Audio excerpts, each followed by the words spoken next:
नमस्कार, KP news 24/7 में आपका स्वागत है। मैं हूं अश्विनी आपके साथ। चलिए एक नजर डालते हैं आज के मुख्य समाचारों पर। बीदर जिले को 3 FM स्टेशन की मंजूरी देने पर पूर्व केंद्रीय मंत्री भगवंत खुरवा ने प्रधानमंत्री का किया धन्यवाद। कर्नाटक के कोप्पल जिले के गंगावती में स्ट्रीट लाइटों पर हिंदू धार्मिक प्रतीकों पर खड़ा हुआ विवाद। आंध्र प्रदेश के इंजीनियरिंग कॉलेज के गर्ल्स हॉस्टल के वॉशरूम में कैमरा 300 से ज्यादा तस्वीरें ली, मचा बवाल। चरणों में सिर रखकर मांगता हूं माफी, शिवाजी की मूर्ति गिरने पर महाराष्ट्र में सभा के दौरान बोले पीएम मोदी। राहुल गांधी की भारत जोड़ो यात्रा के बाद आ रही है डोजो यात्रा। जीतू जित्सू, जीआईयू, जीआईटीएसयू और एआईकेआईडीओ जैसा कारगर कंपनी फॉर्मूला।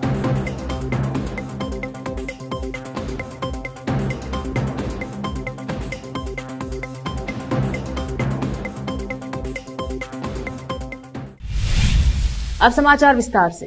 प्रधानमंत्री नरेंद्र मोदी के नेतृत्व में कैबिनेट की बैठक के दौरान कैबिनेट ने कर्नाटक के बीदर जिले को 3 FM स्टेशन की मंजूरी दी है। इस संबंध में गुरुवार 29 अगस्त को बीदर के पूर्व सांसद व पूर्व केंद्रीय मंत्री भगवंत खुरवा ने अपने आवास पर केपी न्यूज से बात करते हुए बीदर जिले को इन 3 FM स्टेशनों की मंजूरी देने पर प्रधानमंत्री नरेंद्र मोदी को बीदर की जनता की ओर से धन्यवाद दिया।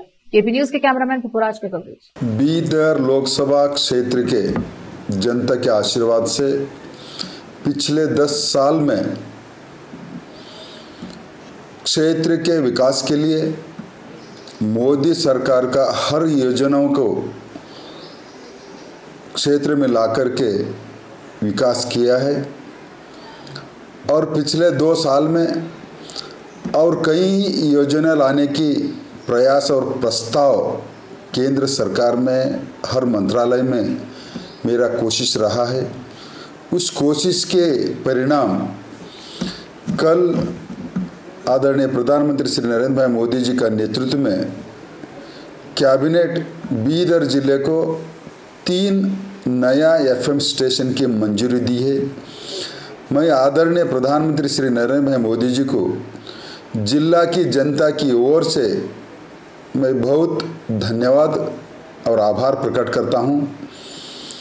बीदर जिले को और कई प्रस्तावना पिछले 2 साल में हर मंत्रालय में है और मैं आज आपका सांसद नहीं रहते हुए भी अपना सरकार में अपना दबाव बना के बीदर जिले को और पिछली 10 साल के जैसा ही आने वाला 5 साल भी अनेक विकास कार्यों का मंजूरी देने का मैं प्रयास करूंगा। धन्यवाद। आज शुक्रवार 30 अगस्त को औरादबी तालुका के मानूर टांडा के किरिया प्राथमिक स्कूल में अविरोध से SDMC अध्यक्ष और उपाध्यक्ष का चुनाव किया गया और लक्ष्मण विठल राठौड़ को SDMC अध्यक्ष और बालाजी भीमराव चौहान को उपाध्यक्ष अविरोध चुना गया। इस अवसर पर मानूर तांडे के सभी पालकगण और स्कूल के मुख्याध्यापक हेडमास्टर अनिल बिरादर और सह शिक्षक विठल घाटे, संजय सर के साथ साथ सभी SDMC बॉडी के मेंबर्स भीम राठौड़, एकनाथ राठौड़, अनिल चौहान, मचिंदर राठौड़, विनोद राठौड़, अरुण लक्ष्मण, अनिता, बालाजी, राम राठौड़ और तांडे के वरिष्ठ लोगों श्री तुलसीराम राठौड़, विठल राठौड़, गणपति राठौड़, भीमराव आड़े, भीमराव प्रभु, स्कूल के शिक्षक और अन्य उपस्थित रहे। और आज से केपी न्यूज के संवाददाता अलीम बादशाह की रिपोर्ट। कर्नाटक के कोप्पल जिले के गंगावती में लैंप पोस्टों पर गदा, तीर और भगवान तिरुपति बालाजी तिलक के हिंदू धार्मिक प्रतीकों को खड़ा करने से विवाद खड़ा हो गया है। स्ट्रीट लाइटें Karnataka rural infrastructure development limited KR द्वारा लगाई गई थी। Social democratic party of India ने इन खंभों पर दिख रहे धार्मिक प्रतीकों को लेकर डिप्टी कमिश्नर से शिकायत दर्ज कराई। उनका तर्क था कि ऐसे प्रतीकों से अल्पसंख्यकों की धार्मिक भावनाएं आहत होंगी। कुछ संगठनों द्वारा इसके खिलाफ दर्ज कराई गई शिकायतों के बाद मैंने इन धार्मिक प्रतीकों को हटाने का आदेश जारी किया था, लेकिन स्थानीय प्रशासन द्वारा मेरे संज्ञान में लाए जाने के बाद की अगस्त की बैठक में एक प्रस्ताव पारित किया गया था। मैंने अपना निर्णय रद्द कर दिया।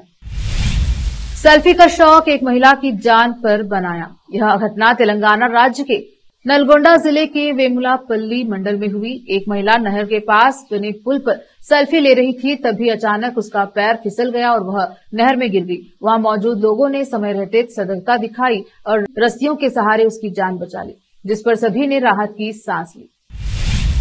व्हील ऑफ द स्काई नाम से प्रसिद्ध कार्गो एयरबस बेलगू का शुक्रवार को दोपहर 12:17 पर हैदराबाद के शमशाबाद अंतर्राष्ट्रीय हवाई अड्डे पर स्वागत किया गया। बेलगू एयरबस A300-608 ST मस्तक हवाई अड्डे से रवाना हुआ और हैदराबाद के राजीव गांधी अंतर्राष्ट्रीय हवाई अड्डे पर उतरा। पिछली यात्राओं के बाद बेलगू के हैदराबाद में यह तीसरा लैंडिंग है। बेलगू एक विशेष चौड़ा शरीर वाला विमान है जिसका उपयोग विमान के हिस्सों और थोक कार्गो को ले जाने के लिए किया जाता है। शुरुआत में इसे सुपर ट्रांसपोर्टर का आधिकारिक नाम दिया गया था, लेकिन बाद में इसका नाम बदलकर बेलगू व्हील कर दिया गया। रुकते हैं छोटे से ब्रेक के लिए, जल्द लौटेंगे ब्रेक के बाद।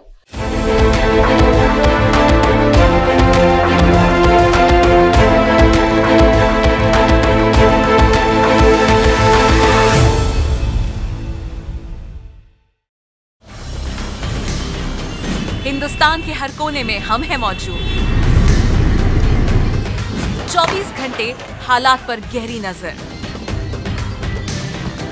खबरों से जुड़े चुपते सवालात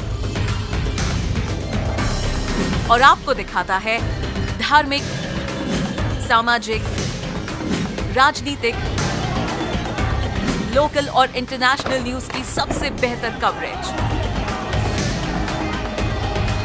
जो आपको रखती है हर पल बाखबर।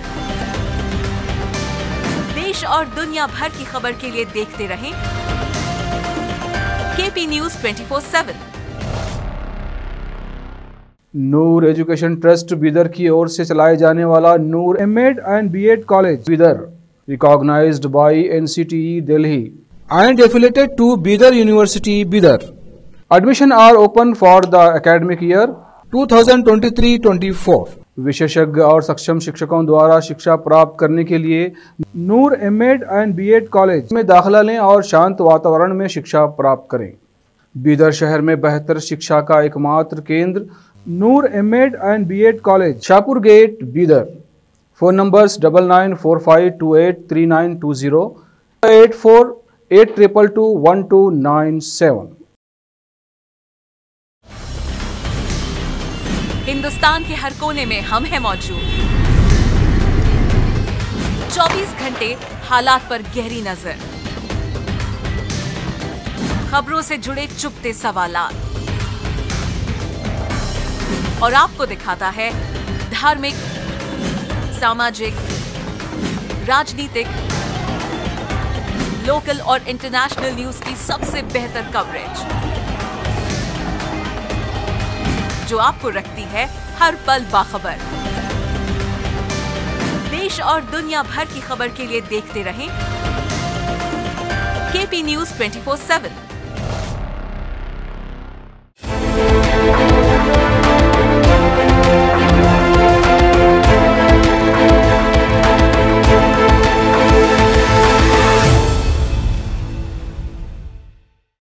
ब्रेक के बाद स्वागत है आपका। देखते हैं समाचार। आंध्र प्रदेश के कृष्णा जिले में एसआर गुडलावेलूर इंजीनियरिंग कॉलेज के महिला छात्रावास में खुफिया कैमरा लगाने की खबर से बवाल मचा हुआ है। ये मामला एसआर गुडलावेलूर इंजीनियरिंग कॉलेज का है, जहां खुफिया कैमरा महिला छात्रावास के वॉशरूम में लगा हुआ मिला। छात्राओं के बवाल के बाद लड़कों के हॉस्टल से एक छात्र विजय को पुलिस ने हिरासत में लिया है। अब इस मामले में पुलिस आगे की जांच कर रही है। वहीं छात्राएं वॉशरूम का इस्तेमाल करने से भी घबरा रही हैं। जानकारी के मुताबिक महिला छात्रावास के वॉशरूम की 300 से ज्यादा तस्वीरें किसी ने पकड़े गए छात्र से खरीदे थे, जिसके बाद पुलिस ने पकड़े गए छात्र का लैपटॉप भी जब्त कर लिया। कल शाम 7 बजे से शुरू हुआ विरोध प्रदर्शन आज सुबह 3 बजे तक जारी रहा। छात्राओं ने कहा है कि हम न्याय चाहते हैं, अब उन्हें शौचालय में जाने से भी डर लग रहा है। गर्ल्स हॉस्टल के शौचालय की 300 से अधिक तस्वीरें सामने आई हैं। गुरुवार को लड़कियों के हॉस्टल के वॉशरूम में एक गुप्त कैमरा पाए जाने के बाद बड़े पैमाने पर विरोध प्रदर्शन हुआ। प्रदर्शन के दौरान छात्रावास में मौजूद कई छात्राएं हमें न्याय चाहिए के नारे लगाती नजर आईं। इसके साथ ही उन्होंने आरोपियों के खिलाफ कार्यवाही करने और परिसर में उनकी सुरक्षा का आश्वासन देने की मांग की। इस मामले में पुलिस ने लड़कों के हॉस्टल से ही कॉलेज के एक सीनियर छात्र को गिरफ्तार किया, जिसकी पहचान बीटेक फाइनल ईयर के छात्र विजय कुमार के रूप में हुई है। विजय का लैपटॉप को जब्त कर लिया गया है और आगे की जांच चल रही है। महाराष्ट्र के सिंधुदुर्गा में जिले में छत्रपति शिवाजी महाराज की प्रतिमा गिरने को लेकर प्रधानमंत्री नरेंद्र मोदी ने माफी मांगी है। उन्होंने कहा है कि पिछले दिनों सिंधुदुर्गा में जो हुआ वो मेरे लिए मेरे सभी साथियों के लिए छत्रपति शिवाजी महाराज सिर्फ नाम नहीं है, ये सिर्फ राजा महाराजा नहीं है। हमारे लिए छत्रपति शिवाजी महाराज आराध्य देव हैं। मैं आज सर झुकाकर छत्रपति शिवाजी महाराज के चरणों में मस्तक रखकर माफी मांगता हूं। प्रतिमा ढहने को लेकर इससे पहले कांग्रेस ने और यूबीटी ने केंद्र और राज्य सरकार पर निशाना साधा था। कांग्रेस ने पूछा था कि क्या प्रधानमंत्री इसको लेकर माफी मांगेंगे। दरअसल 26 अगस्त को 35 फुट ऊंची छत्रपति शिवाजी महाराज की प्रतिमा ढह गई, जिसके बाद से ही राज्य में केंद्र सरकार के खिलाफ नाराजगी तेज हो गई। कांग्रेस ने पीएम मोदी तो शिवसेना, यूबीटी ने राज्य सरकार पर निशाना साधा। वहीं प्रधानमंत्री ने कहा, हमारे लिए छत्रपति शिवाजी आराध्य देव हैं, उनके चरणों में सिर झुकाकर माफी मांगता हूं। उन्होंने कहा, छत्रपति शिवाजी महाराज से प्रेरणा लेकर हम विकसित महाराष्ट्र, विकसित भारत के संकल्प पर तेजी से आगे बढ़ रहे हैं। आज पालघर में विभिन्न विकास परियोजनाओं का उद्घाटन और शिलान्यास इसी देश में एक ऐतिहासिक प्रयास के रूप में याद किया जाएगा। भारत जोड़ो यात्रा निकाल चुके राहुल गांधी ने हरियाणा की चौधर में धोबी पछाड़ जैसे पुराने दांव आजमाने के बजाय नया प्रयोग किया है। पॉलिटिकल कोडिंग की भाषा में कहे तो राहुल गांधी ने जापानी पैंतरा अपनाया है। 4 जून को मोहब्बत की दुकान की अच्छी बोनी होने के बाद युवाओं को कांग्रेस से जोड़ने के लिए उन्होंने जिन विधाओं का बात की है वो सदियों पुरानी है, आज भी प्रासंगिक है और उसमें गहरे संकेत छिपे हैं।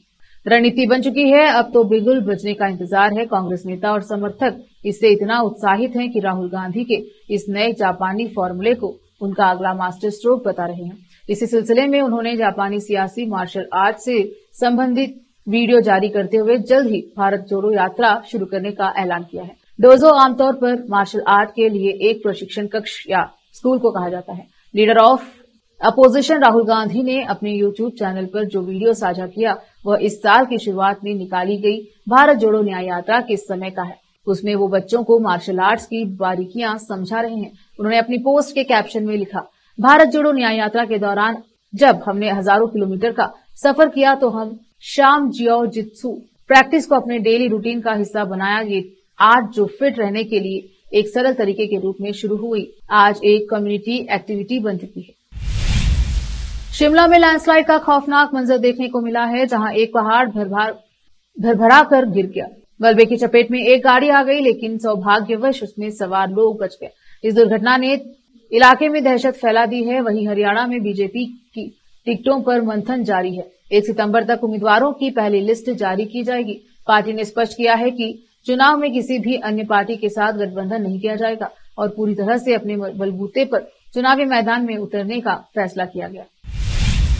उत्तर प्रदेश जनपद गोरखपुर में आंगनवाड़ी कर्मचारी व सहायिका एसोसिएशन ने आज नगर निगम के रानी लक्ष्मीबाई पार्क में आंगनवाड़ी केंद्रों पर इसी सी एजुकेटर रखे जाने के विरोध में आंदोलन शुरू कर दिया। इस आंदोलन में जिले की सैकड़ों आंगनवाड़ी और सहायिकाएं मौजूद रही। बेसिक शिक्षा परिषद के अधीन परिषदीय स्कूलों से संचालित किया जा रहा 10,684 को लोकेटेड आंगनवाड़ी केंद्रों में इसी सीई एजुकेटर रखे जाने के विरोध में आंगनवाड़ी का एक कार्यकर्त्रियां एवं सहायिकाओं द्वारा प्रतीकात्मक रैली निकालकर जिलाधिकारी के माध्यम से प्रधानमंत्री को और मुख्यमंत्री को ज्ञापन सौंपा गया। रैली निकालने से पहले आंगनवाड़ी कर्मचारी व सहायिका एसोसिएशन की प्रदेश अध्यक्ष गीतांजलि मौर्य के नेतृत्व में नगर निगम के रानी लक्ष्मीबाई पार्क में इकट्ठा हुई और अपनी आवाज बुलंद की। प्रदेश अध्यक्ष गीतांजलि मौर्य ने कहा कि आंगनबाड़ी और सहायिकाओं की कार्य और उनके अनुभवों पर सवाल उठाए जा रहे हैं। गोरखपुर से विकास कुमार भारद्वाज की रिपोर्ट। अब वक्त एक और छोटे से ब्रेक का, जल्द लौटेंगे ब्रेक के बाद। हिंदुस्तान के हर कोने में हम हैं मौजूद। 24 घंटे हालात पर गहरी नजर, खबरों से जुड़े चुपते सवालात और आपको दिखाता है धार्मिक, सामाजिक, राजनीतिक, लोकल और इंटरनेशनल न्यूज की सबसे बेहतर कवरेज जो आपको रखती है हर पल बाखबर। देश और दुनिया भर की खबर के लिए देखते रहें केपी न्यूज 24/7। ब्रेक के बाद स्वागत है आपका, देखते हैं समाचार। उत्तर प्रदेश जनपद गोरखपुर के मदन मोहन मालवीय प्रौद्योगिकी विश्वविद्यालय में 9वें दीक्षांत समारोह का आयोजन हुआ। राज्यपाल एवं कुलाधिपति आनंदीबेन पटेल 19 मेधावियों को अपने हाथों से स्वर्ण पदक पहनाए। कार्यक्रम का आयोजन हुआ। उत्तर प्रदेश की राज्यपाल आनंदीबेन पटेल ने कहा कि विश्वविद्यालय से गोल्ड मेडल और डिग्री हासिल करने वाले चाहे स्नातक के छात्र हो या शोधार्थी। उनकी इस डिग्रियों का असली महत्व तब है जब इसका लाभ राष्ट्र और समाज के उत्थान में दिखाई दे। उन्होंने कहा कि डिग्रियां पाकर नौकरी के लिए खुद को तैयार कर लेना बहुत अच्छी बात है, लेकिन अपनी डिग्री का उपयोग करते हुए कुछ ऐसे अनुसंधान और शोध के क्षेत्र में खुद को आगे बढ़ाना चाहिए जिससे देश का मान अंतर्राष्ट्रीय स्तर पर स्थापित हो सके, बेरोजगारों को रोजगार का अवसर मिल सके। उन्होंने कहा कि यह तभी संभव है जब संकल्प लेकर तय लक्ष्य की ओर आगे बढ़ा जाए। गोरखपुर से विकास कुमार भारद्वाज की रिपोर्ट। डिजी लॉकर में आ गई जो आपने स्वयं देखा। जब हम टेक्नोलॉजी का उपयोग करेंगे, पूरा विश्व टेक्नोलॉजी का उपयोग कर रहा है और टेक्नोलॉजी के माध्यम से हम हमारा काम क्यों नहीं कर सकते। जब मैं यूपी में आई तब मुझे पता चलता था कि डिग्रियां लेने के लिए बेचारा स्टूडेंट इधर उधर घूमते फिरता था, कितने समय मिलेगा पता ही नहीं चलता था। स्थिति हम लोगों ने बदली और आज पिछले 5 साल की डिग्री और अंक तालिका ये डिजी लॉकर में आ रही है। स्टूडेंट अमेरिका में जाएगा, अमेरिका में बैठकर अपनी डिग्री प्राप्त कर सकेगा, अंक तालिका प्राप्त कर सकेगा, फिर से यूनिवर्सिटी में आने की जरूरत नहीं है। गुजरात में हालात ज्यादा खराब हो गए हैं। राज्य में नदियां उफान पर हैं और मौसम विभाग ने आज भी तेज बारिश का अलर्ट जारी किया है। हालात ऐसे हैं कि बाढ़ जैसी स्थिति के कारण वडोदरा में एक घर की छत पर मगरमच्छ देखा गया। घटना का वीडियो वायरल हो रहा है। इसी बीच भारतीय क्रिकेटर रविंद्र जडेजा की पत्नी और जामनगर नॉर्थ से बीजेपी विधायक रिवाबा जडेजा भी बारिश से प्रभावित लोगों की मदद करने के लिए निकल पड़ी है। रिवाबा जडेजा ने बुधवार को एक बाढ़ग्रस्त इलाके का दौरा किया और रेस्क्यू ऑपरेशन के लिए जरूरी निर्देश दिए। रिवाबा जडेजा ने सोशल मीडिया प्लेटफॉर्म एक्स पर एक वीडियो शेयर किया है। वीडियो में वो कमर तक बाढ़ के पानी से भरी गलियों में घूमती नजर आ रही हैं और लोगों से मुलाकात भी कर रही हैं। आखिर में फिर एक बार देखते हैं मुख्य समाचार। बीदर जिले को 3 FM स्टेशन की मंजूरी देने पर पूर्व केंद्रीय मंत्री भगवंत खुरबा ने प्रधानमंत्री का किया धन्यवाद। कर्नाटक के कोप्पल जिले के गंगावती में स्ट्रीट लाइटों पर हिंदू धार्मिक प्रतीकों पर खड़ा हुआ विवाद। आंध्र प्रदेश के इंजीनियरिंग कॉलेज के गर्ल्स हॉस्टल के वॉशरूम में कैमरा 300 से ज्यादा तस्वीरें ली, मचा बवाल। चरणों में सिर रखकर मांगता हूं माफी, शिवाजी की मूर्ति गिरने पर महाराष्ट्र में सभा के दौरान बोले पीएम मोदी। राहुल गांधी की भारत जोड़ो यात्रा के बाद आ रही है डोजो यात्रा। जीतू जित्सू, GIU, GITSU और AIKIDO जैसा कारगर कंपनी फॉर्मूला।